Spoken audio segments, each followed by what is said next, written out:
Hello there, viewer. Welcome to a slight interruption for Underrail Expedition. Before you get to the actual video for this game, I decided to prepend it with this warning to you guys. This video is going to be about an hour and 10 minutes of dialogue, and nothing else. It turns out that to make more progress with the game, we will have several conversation puzzles that we need to solve. And I attempt to do some of these on screen, and as such, this took a little longer than I had anticipated. In fact, we won't even finish it in this video. I'll get to a certain part and then be like, okay, I'm gonna do this off screen and then reload and then show it to you guys on screen after I've figured out how to solve these puzzles. In any case, once again, this is an hour and 10 minutes of conversation. I'd say about 40 to 45 minutes of it are probably actually exposition, finding out more about Todd, or the situation that we have here on the station and so on. And then the remaining amount of time is puzzles. Alright, with that said, let's bring you back to the actual video now.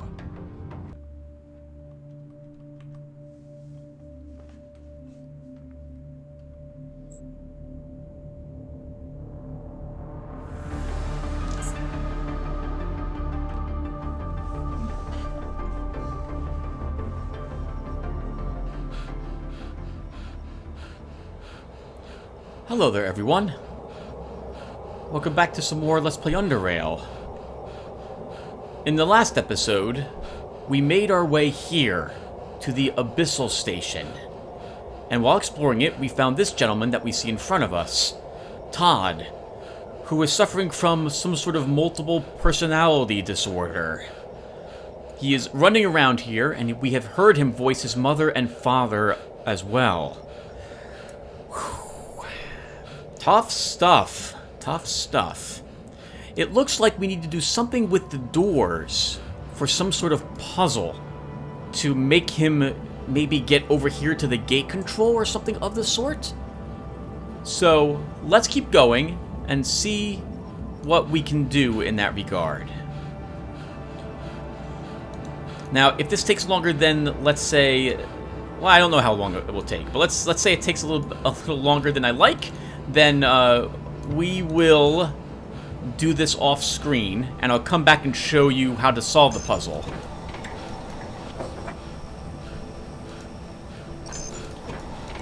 So that should trap him in there.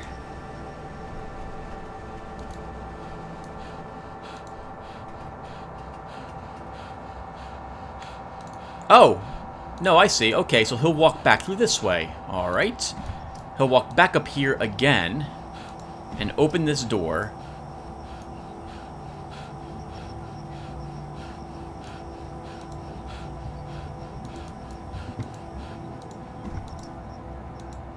Or I thought he would. I'm assuming we need to get him to the gate control for some reason. I'm not sure why. That's the only thing I can think of at the moment.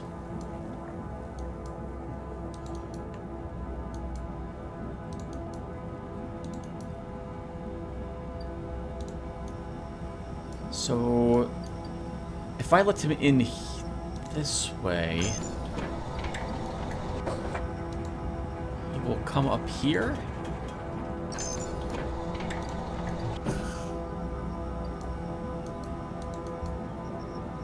Maybe?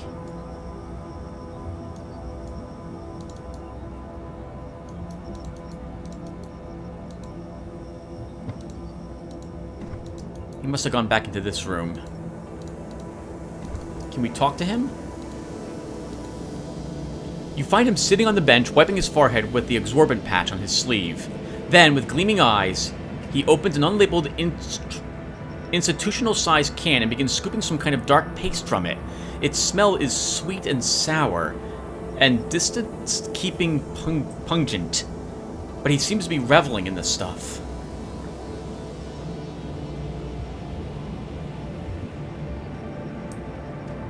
Todd, do you have a microchip implanted in your hand? His eyes give you the answer as soon as he looks at his outstretched right hand. I hear Father coming. I have to go. I have to exercise. Todd, I need you to unlock the gate to R&D Dome for me. Research? No, no, no, no, no, no. I can't go there. I'm only asking you to unlock it, not go in there with me. He shakes his head. Mother and Father told me not to touch it. I can't touch it. He falls silent. Why not? It's forbidden. He keeps his stare firmly on the gym's exit. No. No, it's forbidden. There's something else then, Todd. Please, I hear Father coming. I have to go. I have to exercise. Alright. We'll let him be at the moment. While I look at this puzzle a little bit more. So he'll come over here. He'll unlock this door. He can't go there. He'll swing up this way. Can't go there. And then he'll be here.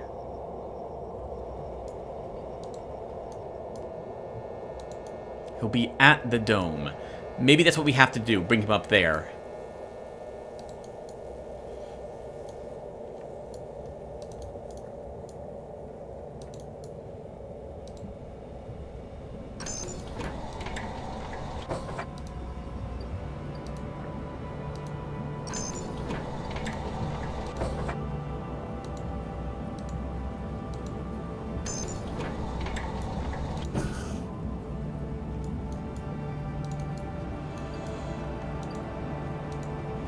Also, where were those notes that we took, that I saw? They were on this computer?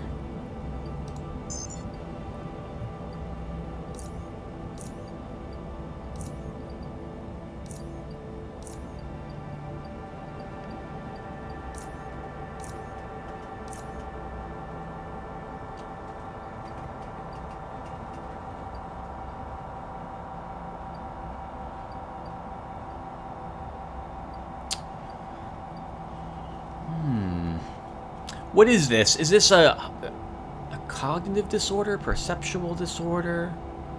Attention deficit disorder?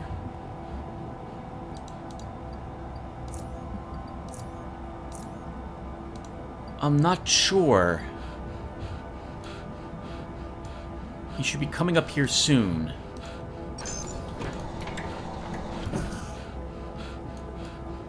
He's on the other side of this, I think, at the moment. Sorry, that was a misclick. Oh, where did he go?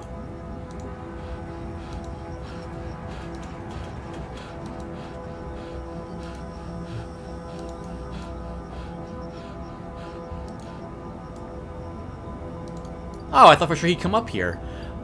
So...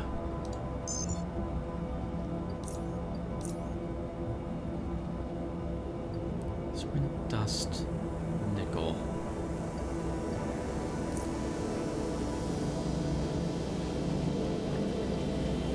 His testosterone levels are a little low.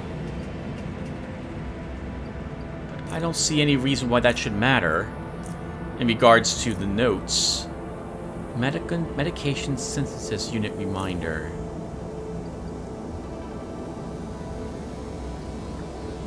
Does he have ADD? Or is this a hypercerebics? I also made Jumping Bean, which is going to make this super awkward if that was the wrong one to actually produce. Oh, we can still make Bullhead. And a focus stem. And or a focus stem. I can also just do this again off screen if I've messed things up. So, let's try making a Bullhead for him.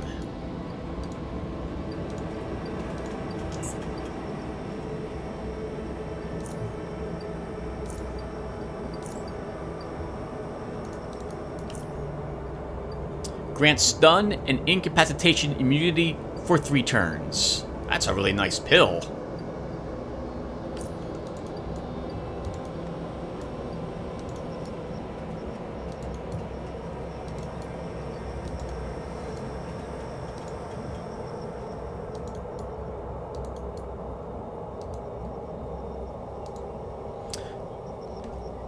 Todd. He's eating from his can. Todd, may I speak to your parents? He responds hesitantly. I'll ask. He closes his eyes, and the first moments pass in silence. A few twitches ripple across his face, but then he smiles. You wait a while longer until he opens his eyes. They are with the Oivinders, but they say you can join them, Mr. Outsider. Will you be with us? No, I have to exercise. Lead the way then, or however you want to do this. You wait a few moments before the voice addresses you. Ah, Mr. Outsider. So you're the visitor the Newmans have been telling us about. Yes, the ones the Newmans have been telling us about. Our name is Bomberman, but we'll do that. Mr. Outsider, yes. And you are? Stig Oivinder. Asta Oivinder. Our daughter Sinvena couldn't be present. Ah, yes. And we're Shelley and Agnes Newman. Welcome. And we apologize about, what you heard during our first encounter, Mr. Outsider. Oh, I'm sorry, that was the girl. This is the husband. Sorry. Yes. We're sorry if the boy did something embarrassing. He's an imbecile. Agnes! Forgive our son, Mr. Outsider. He's been doing plenty of exercise lately. We all make mistakes when tired. Isn't that right, Agnes? Isn't that right? Where are you from exactly, Garrett? Oh, I don't remember telling him our name. How should we say this?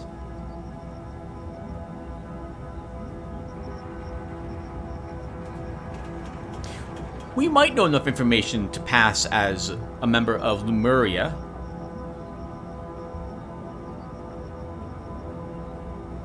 We'll try. We have a chip in our hand as well, so we could pass maybe as P. Bridges. What we can say that Garrett's our nickname. We're from Lemuria. All voices answer simultaneously as Todd's vocal apparatus allows.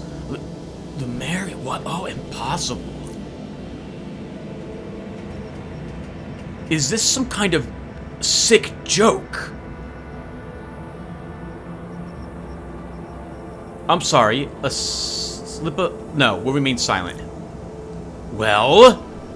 I'm sorry, a slip of the tongue. What I wanted to say was... Oh my. Well, we'll say Underrail then. All voices answer simultaneously as Todd's vocal apparatus allows. Interesting. Underrail? Never heard of such... Oh. Oh, do tell us more about the outside.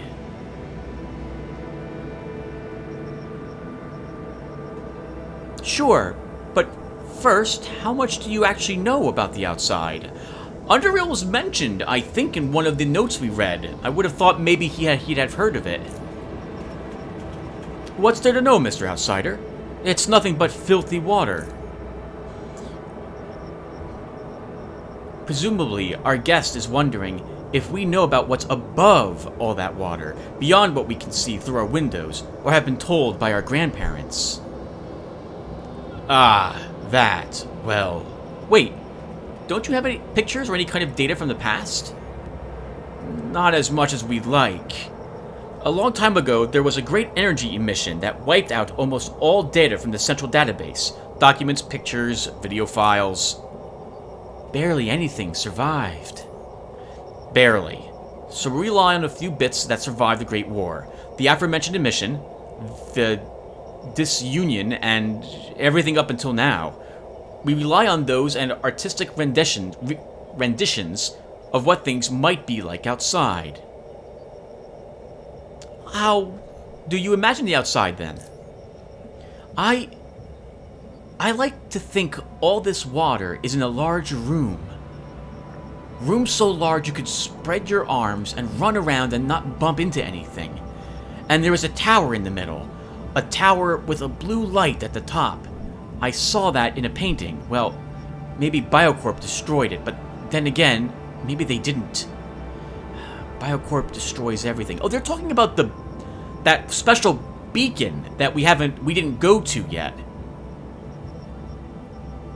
With the figure out in front of it. We were told about that ages ago, but I haven't stopped by that place yet. I don't know. My father told me there's no ceiling above the water, but just one big empty. What would you see when you look up? Nothing. All black, I think. Some people were talking about... Yeah, I remember it clearly. They were talking about there being a big natural light up there. Dome-sized, even bigger. But that ought to be the light on the tower, Shelley mentioned. It ought to be. We all know from experience that if you want light, you have to make a light source. Light just doesn't shine out of nothing. With that, I can agree. I just realized we never actually discussed anything like this before. How exciting! Asta, what do you think is up there? Almost everything is water, and on the water there are stations. Some are under the water, but most are above. Your people like stations above water, while we, sub-islanders, like stations underwater. It explains the psychological differences between our two people. Besides, we know that sub-islanders came from Atlantis to Lotaeri many years ago before moving here. That does make sense.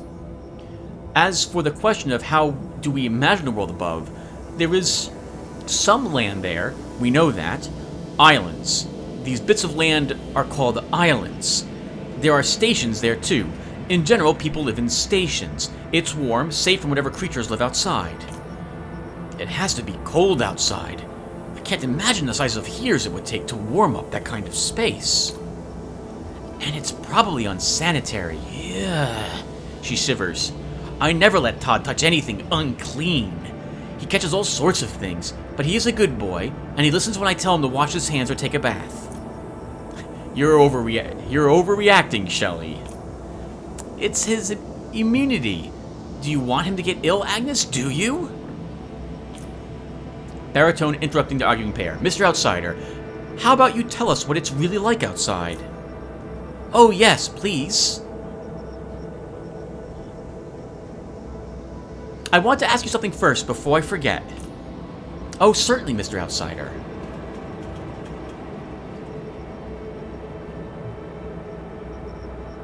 I had questions about the station itself.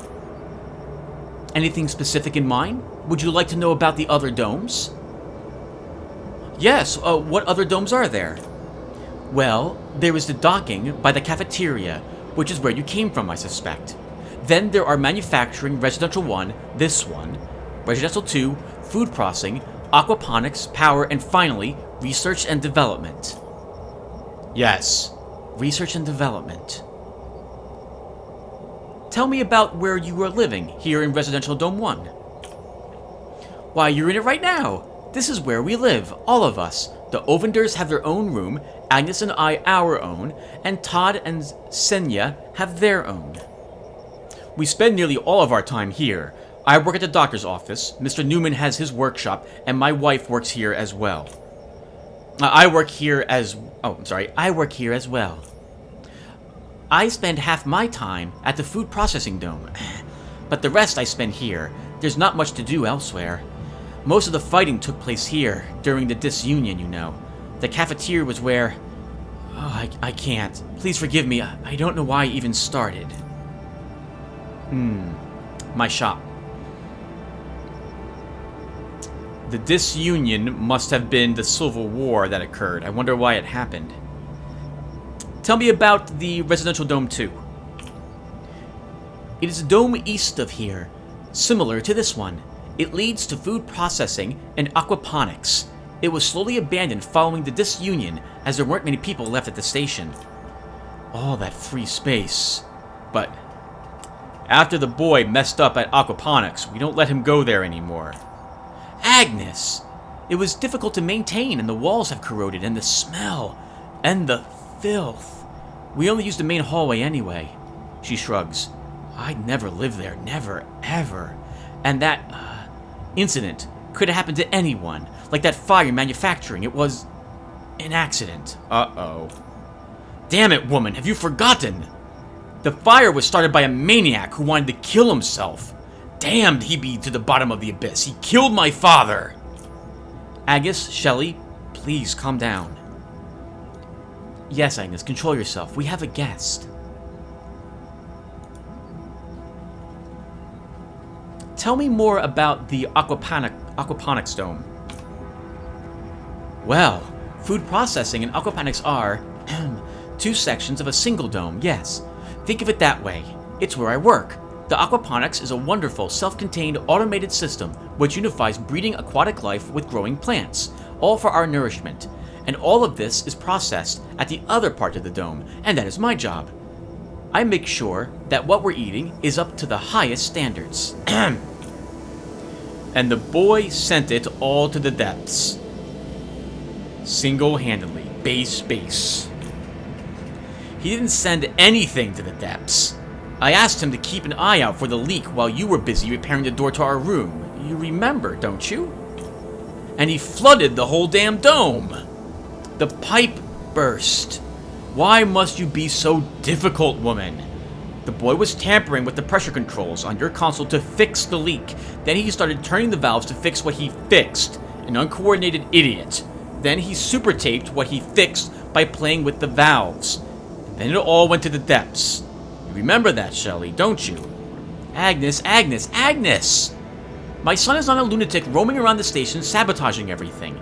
If he was there, it was because I needed his help. He did what you said, but he had to because you weren't there. Now, I don't want to talk about this anymore. You're embarrassing us in front of everyone. Stop it. Don't you care? We have enough food to last us a long time. We'll pump the water out and restore the dome and forget all about this. Please forgive us for this digression. Sounds like maybe all these different personalities are Todd's way of trying to deal with the constant stress and the situation he's been placed in, and his mistakes.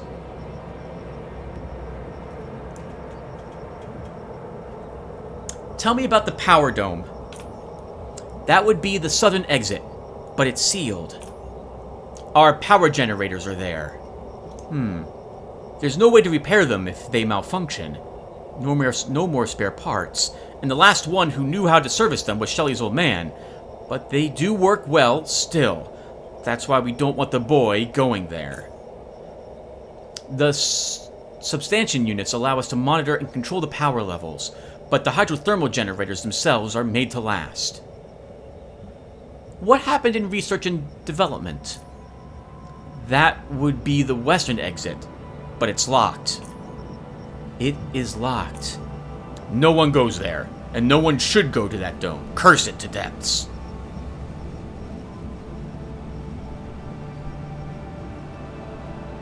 Can it be opened? Of course. Our family has access to it. The Newmans are direct descendants of the last technology minister, Theodore Newman. So this family has always had the privilege of station full access, but the Ovendars do too, of course. But that dome is a place of tragic history and possibly great danger, as it hasn't been maintained in a century. I scared the boy away from it real good. You have to drill into his thick skull, you see. You know, it's like all of them. It's like the baritone tells me what actually is, gives me information about it. Todd here tells me how he persuaded the boy to do things and ridicules him. The girl tells us information about, or one of them tells us information about the families that live here. Let me ask about something else. Mr. Outsider, excuse me, but why are you here exactly? If you understand.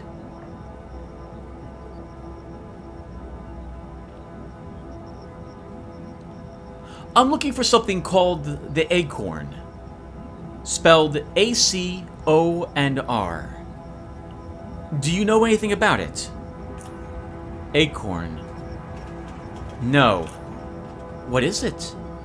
All I know is that it's a pre-Great War technology that's somehow connected to certain machines capable of traversing great distances, even reaching the surface. That's beyond outside.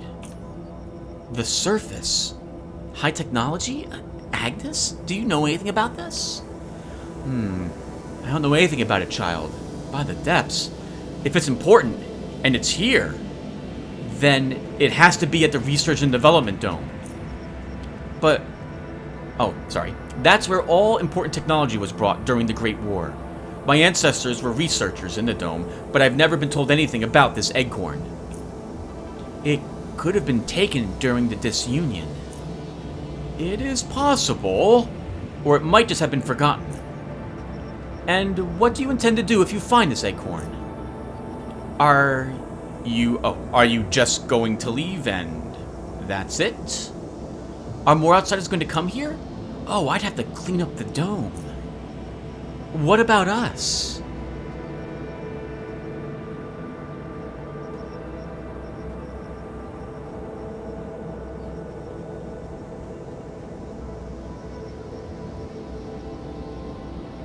I've yet to decide my next step.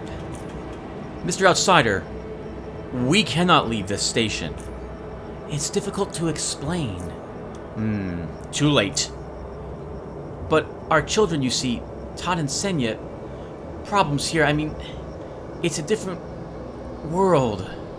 Outside, but maybe, Todd's facial expression no longer corresponds to a single character, and he falls silent. This lasts for a few moments as his stare slowly drops down. Yes, we'll discuss this later. Where were we?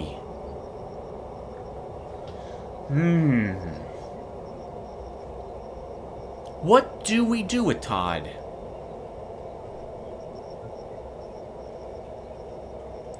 If he could be helped, he might be a great source of information to the members of the expedition. They'd be interested in knowing how he might have lived so long, if nothing else.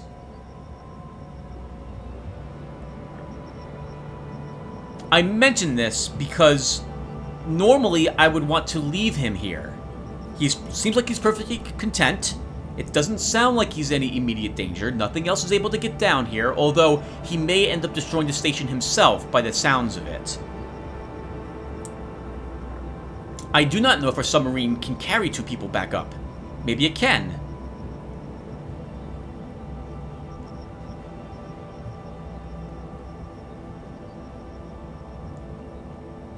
We shouldn't... I don't think we'll be able to bring more people down here, though. Maybe we could? Let me ask you one more general question, if you don't mind. Oh, certainly, Mr. Outsider. I'd like to know more about you. Well, we'll go first, if the Ovinders don't mind. Where to start? We're descended from the Lumerians, which obviously found their refuge here. Refuge from Biocorp. The Newmans were reputable architects, you see. They were the ones who designed Lumeria, and Theodore Newman was the last technology minister, a powerful man who surely would have become the prime minister if things hadn't turned out the way they did. Meanwhile, I'm a direct descendant of the great composer Kurt Reilich. Yes, although there aren't many family names left anymore. As my father used to say, make sons, unless you want your last name extinct. Then his spirit wanes as his predicament comes to mental foreground. A fate which befell most sub-islanders. Most of our family names were lost due to old family name inheritance laws. Completely lost. Yes, but our family name was survived to this day, and so did yours. To this day. Are you really the only ones here? No servants to help you? Our 2 families are the only ones here. Yes, the only ones. Most servants were destroyed during the disunion, and we had no means of replacing certain components for the ones that remained operational. I do manage to activate a strongman from time to time when need be, but they don't last very long, and I have to mix and match working components between them. Yes, we used to have a modded handmaiden, Maud. She had some strongman parts, but only interior. She acted as a nanny of sorts for Todd and Senya, you see. when they were little, just watched over them and did simple tasks. Maud. The old girl is still around, but I had to deactivate her after she... malfunctioned. Oh, don't remind me, Agnes. Don't. Todd couldn't sleep for a week. You see, Mr. Outsider, strongman power is similar yet different to the handmade. Agnes, do not bring us back to that unpleasant moment, especially not in front of our guest.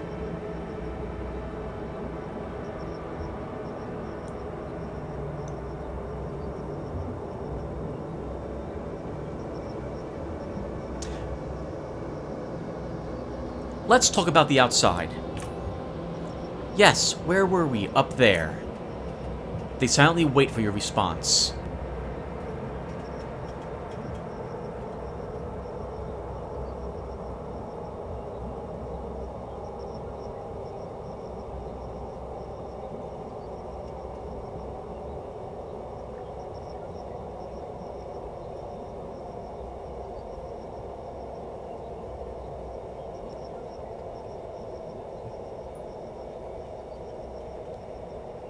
Well, these are all kind of lies.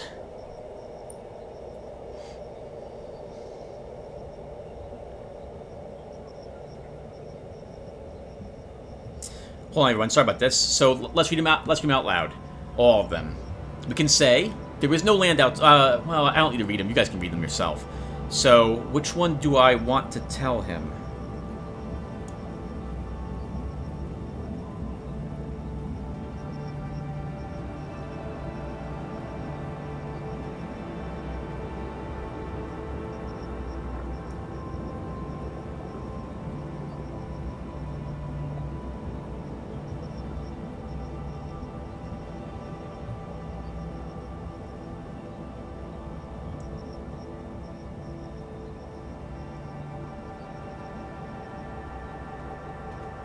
This one's the most accurate.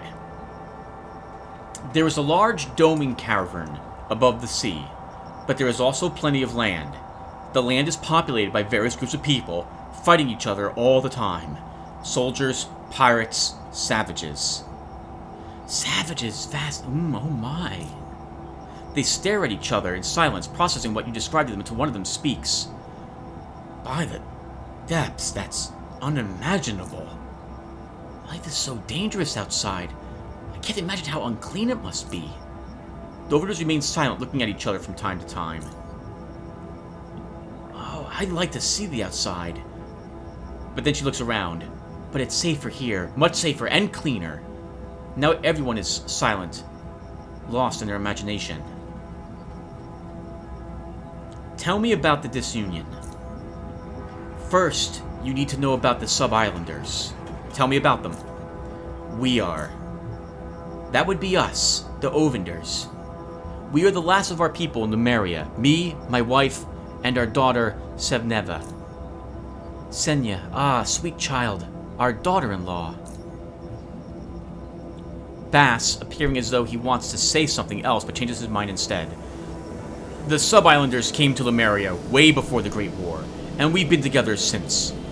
Yes, our numbers were modest in the beginning. We came from Atlantis, a station that is said to be in a place called the North, in the direction of the docking dome, but way beyond it. Why did the Sub-Islanders come here? Our people were adapted to living conditions the native Lotaerians were not. The conditions you witness here. We don't need much room, much light, much movement.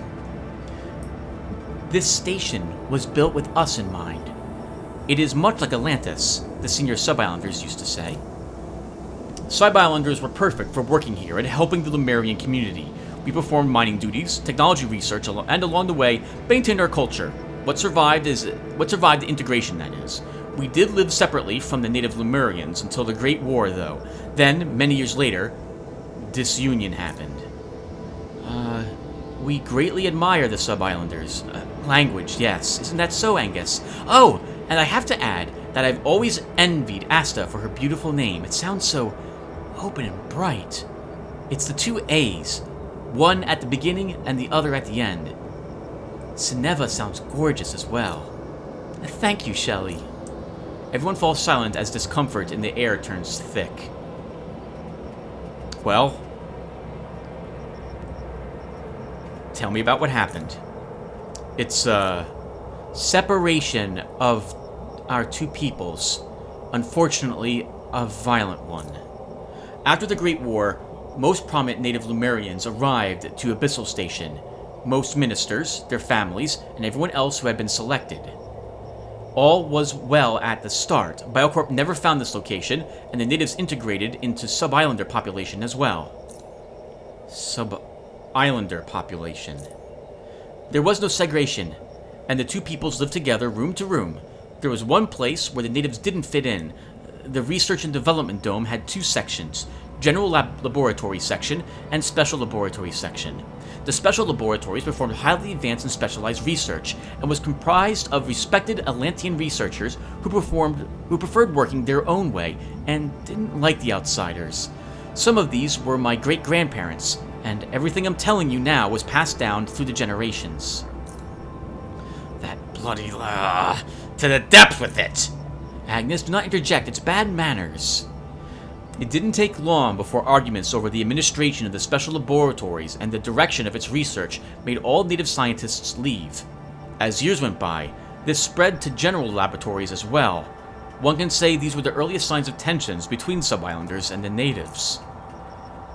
And as years went by, the two peoples could coexist less and less. We're seeing... nope, don't, Tim.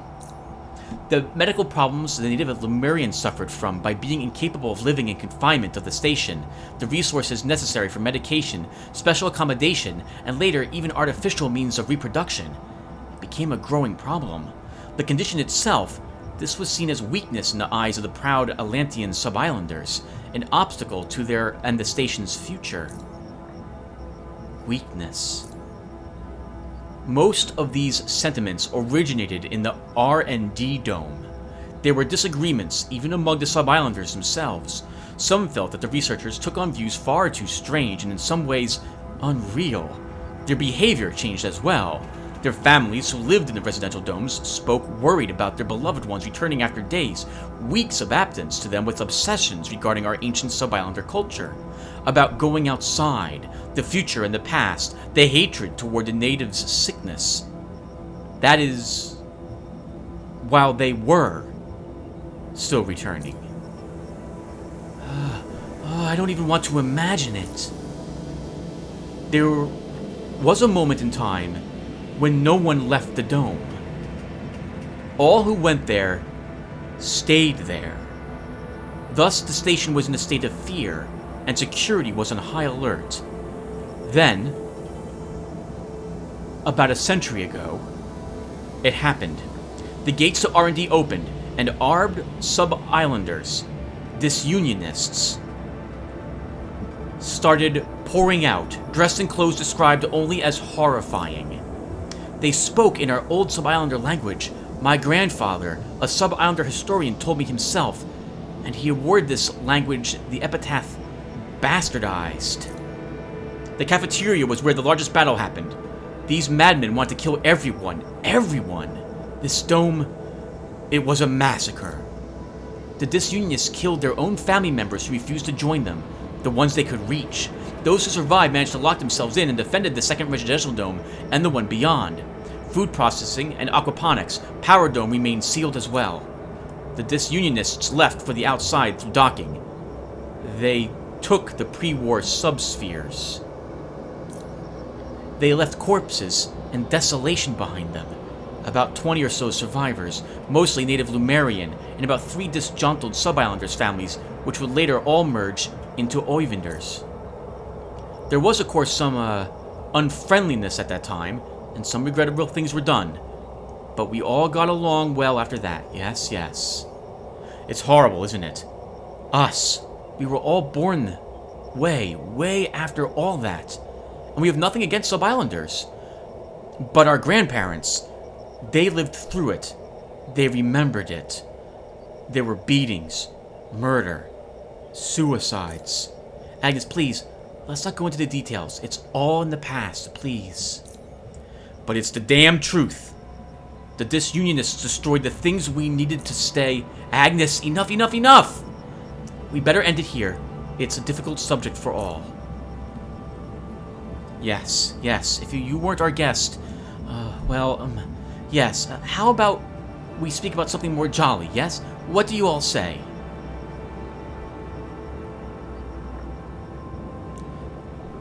Well, tell me then how Lumeria got its name. It's you see, by the depths, that's... yes. I think Lumeria means lost land. Maybe our ancestors rediscovered whatever it is up there which had been lost in the past. I believe it actually means sunken land. It makes more sense seeing that we live underwater. From my understanding, it is in fact a land or island bridge. You must remember, Shelley, that life wasn't always submarine. The bridge could be a symbolic bridge between native Lumerians' old and new life here. I think there was a kind of fish or a crustacean called lemur. These either lived here when your ancestors first came, or were named so because they were bred by Lumerians themselves. Could be. Ultimately, its meaning could be something from the ancient times which has been lost along the way. Like many other things. Can I talk to you about Todd? What did he screw up now? Agnes, please, don't jump to conclusions, dear. I'm sure it's nothing of the sort. Mr. Outsider, what did you want to talk to us about? He seems to be exercising a lot. Todd suffers from numerous health problems, both psychological and I can't pronounce the other one. Oh, sorry, the first one. Physiological and psychological. Life here, it's truly difficult.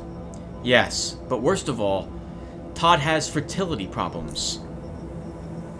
The boy's useless.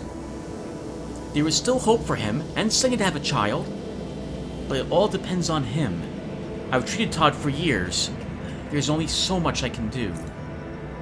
No hope. I wonder if the girl actually does exist. She's the only one we haven't seen Todd try to talk as at the moment. Can you let Todd unlock the gate to R&D for me?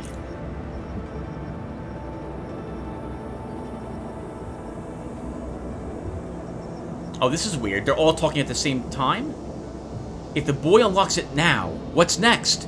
He'll go there and screw something up, flood the station. There could be germs in there, viruses. He could get sick. Or what if he follows you, hurt himself? New, unknown places are likely to cause some stress. Plenty of stress.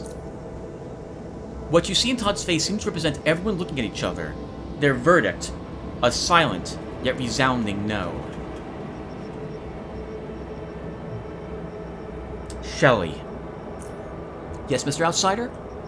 Don't you think you may be a bit too protective of Todd? I beg to differ.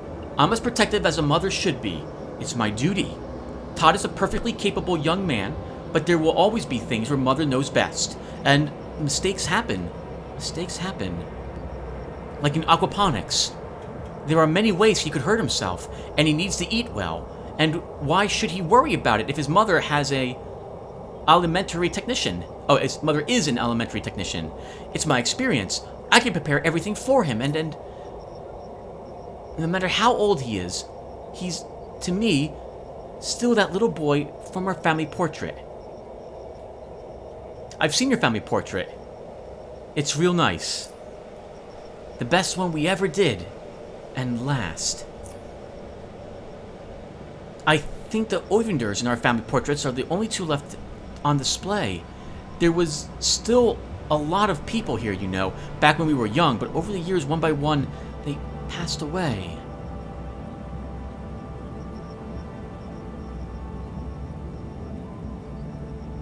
She sighs.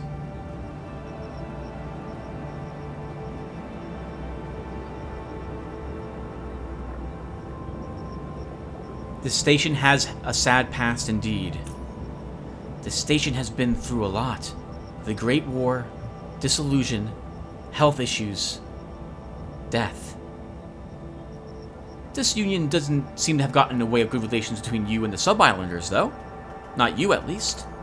No, most Sub-Islanders went outside during the disunion, and the remaining ones continued living here with us. There was some tension in the succeeding years, naturally, but all was forgotten, yes, however many lives were lost then, and much was destroyed.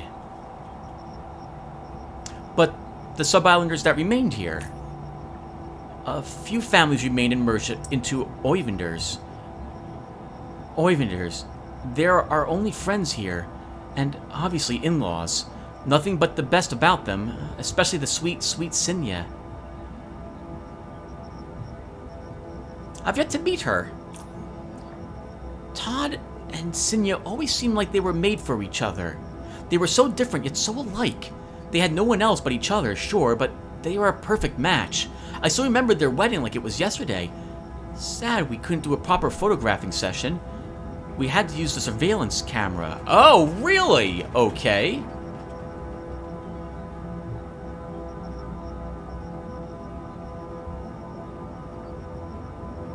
They had no one else indeed, but they know each other from birth, so they know each other well.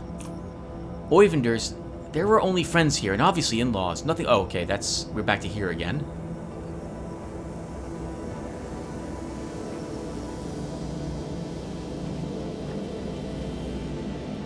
Let's focus on the portrait. Yes, but I was thinking, there was still a lot of people here, you know, back when we were young. Oh, we have to... Okay, we're in some sort of puzzle at the moment. The station is sad indeed. This union doesn't have gotten in the way. Your bloodline survived, yours and your husband's, and now you have Todd. Agnes has always been a great father to Todd. Great, we both are. Hardworking and dedicated. It may seem he's hard on Todd, but as I've told Stig and Asta many times, it's just how it comes across. The man's got a lot on his shoulders. You're lucky he still has retained his sanity. His sanity. Yes. Sadly, badly living conditions resulted in numerous health issues for us Lemurians over the years. It's too confined. The sub-islanders don't mind it. In fact, they prefer it. Lemurians took plenty of medications to maintain their health, but much of our capacity for manufacturing medicine was destroyed during the disunion. But the food production has thankfully survived. The food was never a problem, never. Not even the worst of times. We always produced sufficiently, and throughout the years, we've always had conscientious alimentary technicians who made sure food quality was up to the highest standards, and that is something I'm proud to say as one myself. I've maintained to this day to the best of my abilities. You did well. Thank you. I do my best as a mother and wife, and the only elementary technician. I have to think about everything, but my mother has always taught me that to be strong, you have to let it out. Let it out. So I have my boudoir where I can go and weep. Yes. It's nothing to be ashamed of. It releases negative emotions. Your mother raised you to be a strong woman.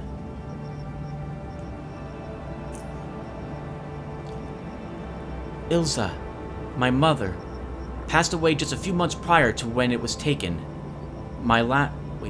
Just a few months prior to when it was taken, the last member from my side of the family. I miss her so much, especially at times like this. Tell me about her. Oh, she was a wonderful woman, in the conditions in which we lived, but I wouldn't want to bore you. It's all in the past. Oh, we're back here again.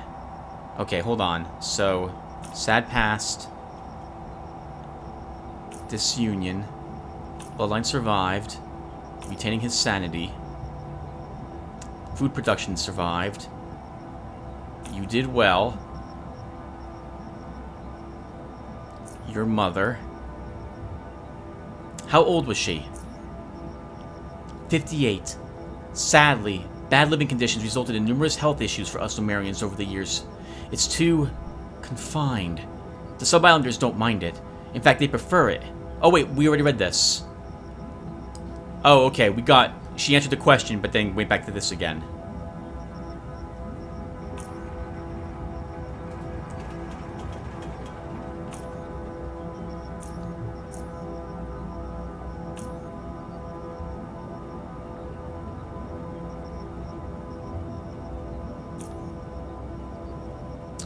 We'll go back to your mother.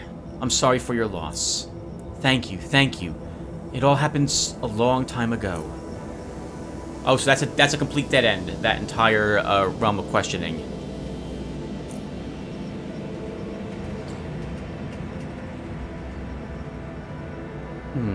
Illness took away many people after this union, didn't it?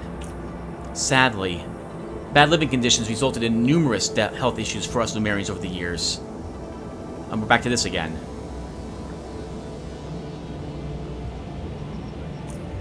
So we go here. Bloodline survived. It all comes with being a parent? Our son needs our help. He's got so much to worry about, and he can't possibly make time for everything. That's why I'm here. And my husband, and of course our in-law, our law-ins.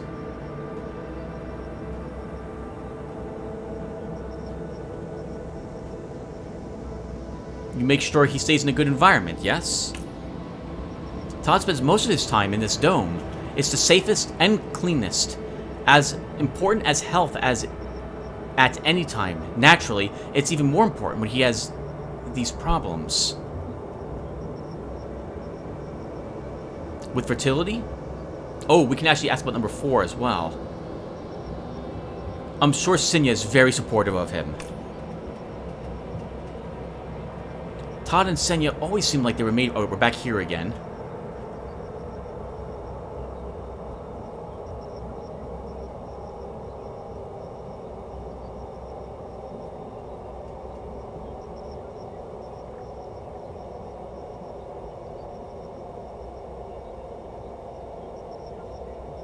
Sorry, everyone. If I get back to... I may end up just cutting this part in the end. If this takes me another 2 minutes, I'm going to probably do that. Different alike, they had no one else but each other, sure, but they were a perfect match. I still remember their wedding like it was yesterday. Sad we couldn't do a proper photographing session. We had to use a surveillance camera. I wouldn't mind getting to the cameras and checking them.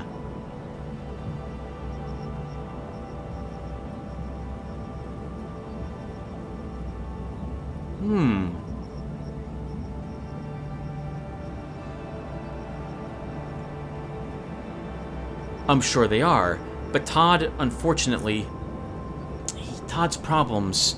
At first I thought it was... Seneva, that... the problem was with her. But Stig convinced me that Todd was the one who had fertility issues.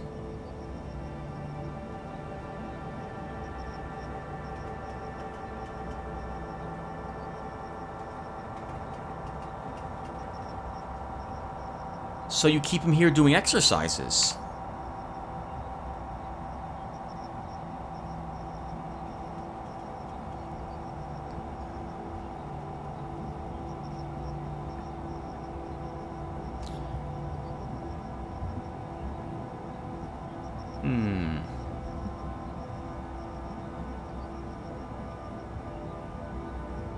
With fertility...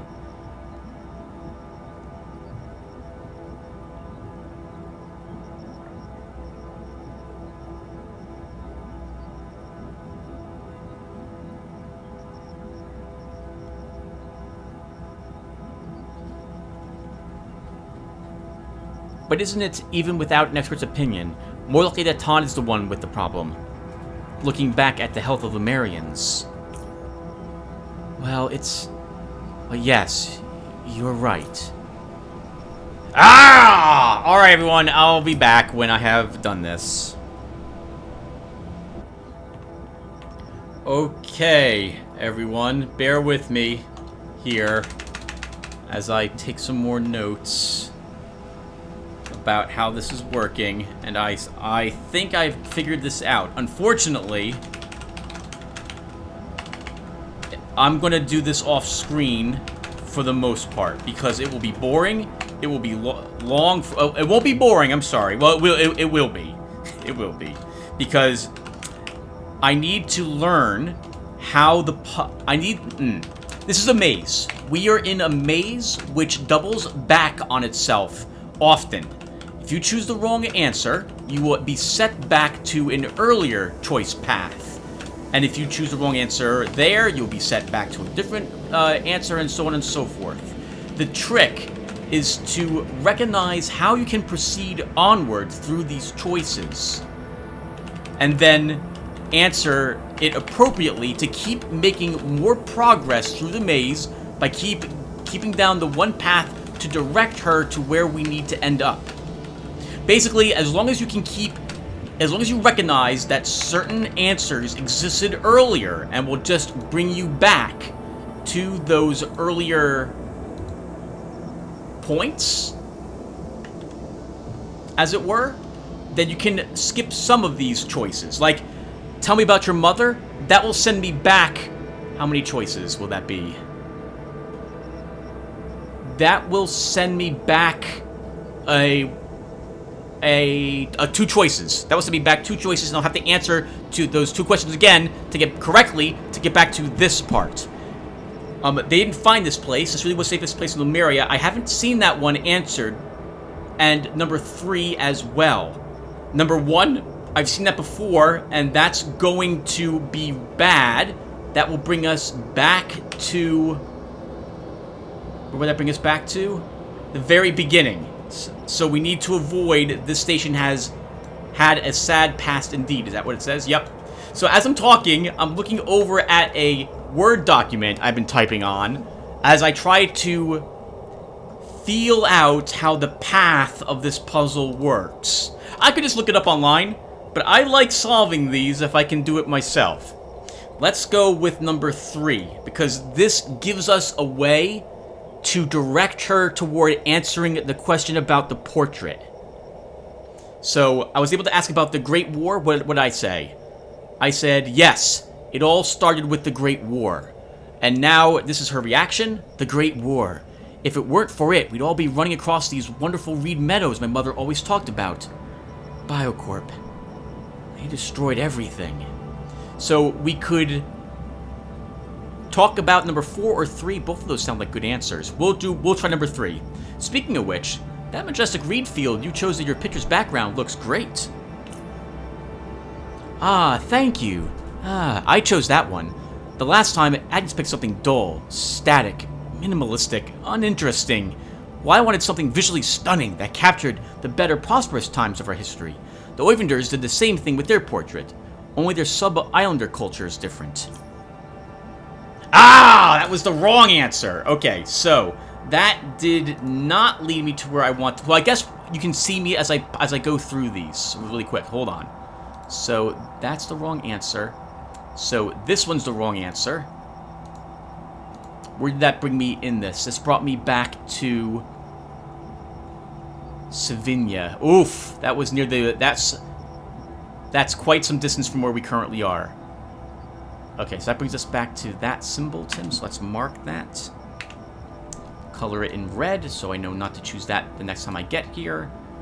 Alright, and I can just answer these without even looking at the screen. So we want 1.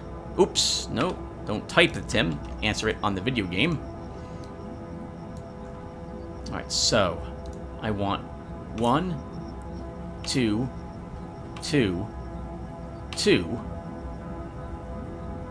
3, 1.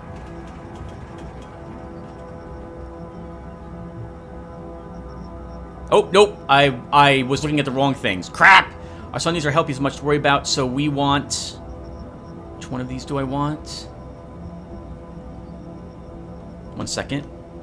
Oops, that's right, Tim. You've...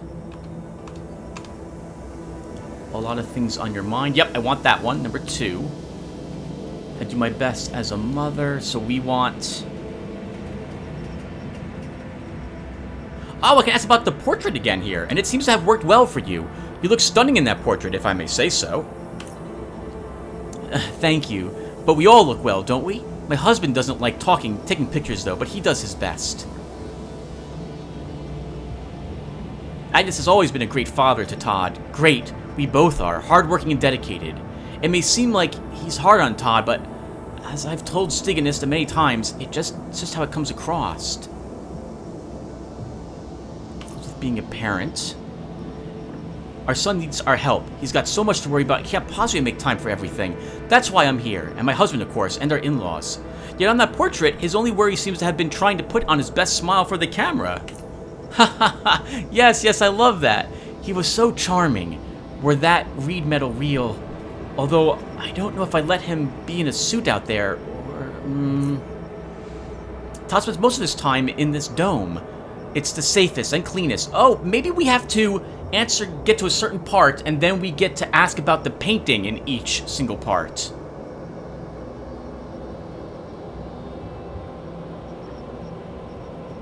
Have I been here before, down this? With fertility? Did I see this one yet?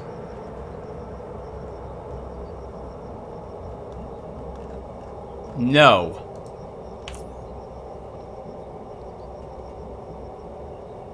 Just on Todd. Our son needs our help. He's got so much to worry about, he can't possibly make time for everything. That's why I'm here. And my husband, of course, and our in-laws. Yet on that portrait, his only worry... Oh, it's this again. Darn it! So that's not the answer I need.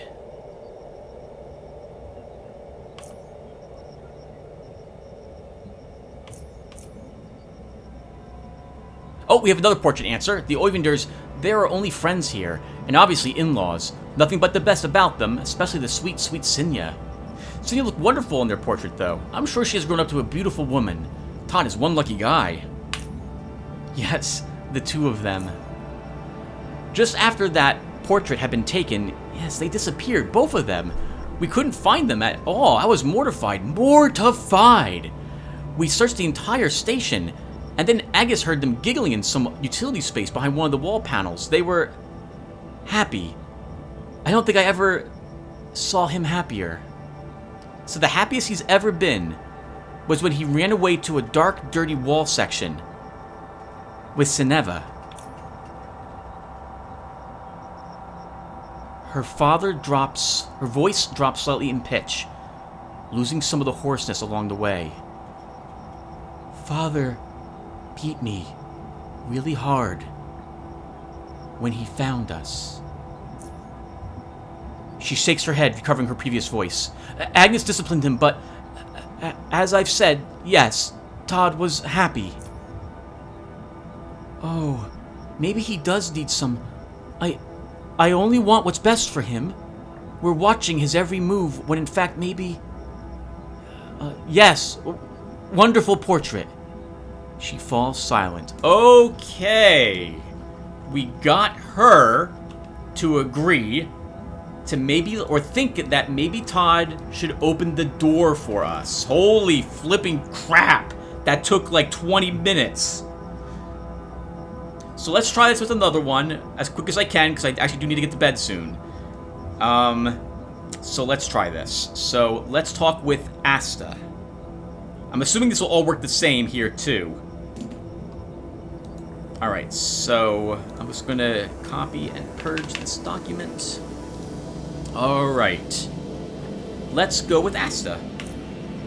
A strange thing happens. Todd pauses. Todd, as he appears to have suddenly fallen out of character, his mouth moving but no words coming out. Then, please speak to my husband. Okay, Stig. How may I help you? Do you think the regimen you've put Todd on is really good for his psyche? His mental state is indeed delicate. Todd is suffering from a complex form of infantile regression, a condition in which a person regresses to an earlier stage of development, adapting childish mannerisms and behavior. It serves as a defense mechanism to protect the psyche from an unacceptable reality, in his case, his fertility problems. However, his mind and body are interconnected. His problems, fundamentally, are physiological in nature, so treating these issues will inevitably reflect positively on his mental state.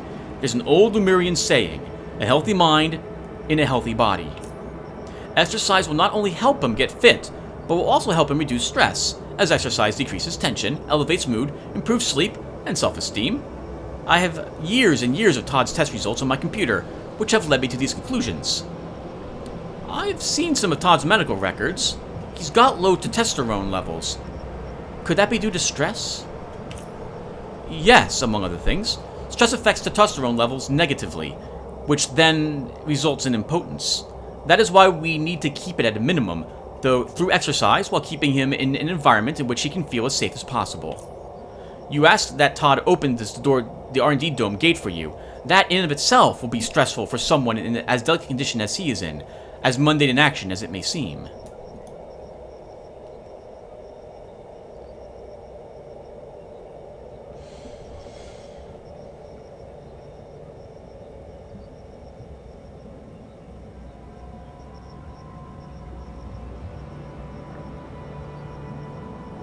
Keeping him in one dome is going to be more stressful in the long run. Having a new unknown space before him, one that has been described as dangerous and repeatedly, is bound to cause him a lot of stress.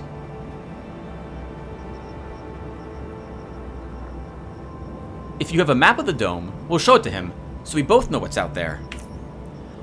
Also, he'll feel pressured not to make a mistake, even if it's such a simple thing. We should practice on the other gates first, then. Wait, hold on. Yeah, we should practice on the other gates first. Let's say it all goes well. But what if later he opens the gate and goes there alone and something happens to him?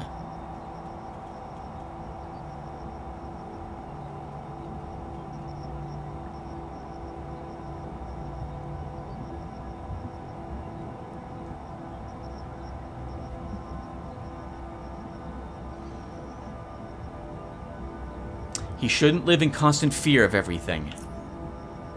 What if something, in fact, does go wrong when the gate opens? Something that's an actual threat.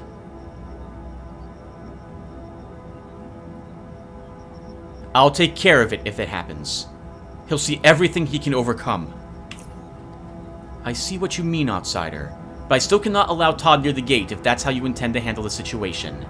So this time, this is different. This is not a maze. This is a combination lock. So I need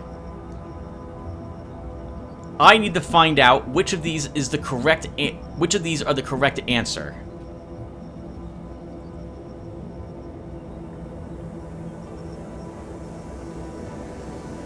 Four.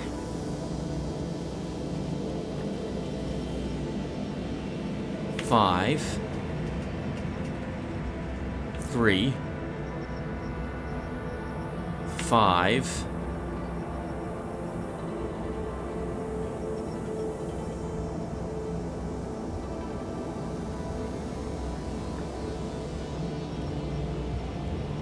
5? I think you're mostly wrong, Mr. Outsider. I cannot allow Todd near the gate if that's how you intend to handle the situation. Oh, we're getting a hint that we got most of those answers wrong. Alright, I'll be back.